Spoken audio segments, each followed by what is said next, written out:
अस्सलाम वालेकुम व्यूअर्स, आप देख रहे हैं बेटर पाकिस्तान और मैं हूं चौधरी बकास। आज का हमारा टॉपिक है बेहतर पाकिस्तान कैसे बनेगा। हमारा प्यारा मुल्क पाकिस्तान कैसे बेहतर होगा। पाकिस्तान के सरकारी मुलाजिम अवाम के टैक्स पे पलने के बावजूद शाही अफसर की शक्ल में नज़र आते हैं। अवाम को ऐसे ट्रीट करते हैं जैसे अवाम इनकी ग़ुलाम होती है। अगर आपको किसी अफसर से मिलना हो अपनी किसी मुश्किल के हल के लिए, तो अव्वल तो आपका उस सरकारी अफसर से मिलना इंतहाई मुश्किल काम है। फिर भी अगर आपको मिलना पड़ जाए तो अफसर के संतरी को 400-500 रुपये देना होंगे ताकि वो आपकी मुलाकात शाही अफसर से करवा दे। ये अफसर किसी से नहीं डरते, पता है क्यों? क्योंकि ये अफसर या तो किसी बड़े सियासतदान मिनिस्टर वगैरह की सिफारिश से भर्ती हुए होते हैं और रोज़ शाम को अपने आका के डेरे पर हाज़िरी देते हैं।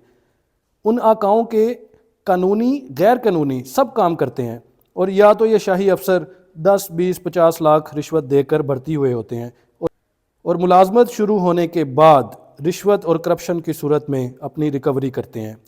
तो सवाल ये पैदा होता है कि ये करप्शन और रिश्वत से भरे हुए हमारे इदारे कब ठीक होंगे, कब हम एक बेहतर पाकिस्तान देख पाएंगे। अगर आपको हमारी वीडियो पसंद आई है तो लाइक करें, शेयर करें अपने दोस्तों के साथ और हमारे चैनल को सब्सक्राइब करते चलें।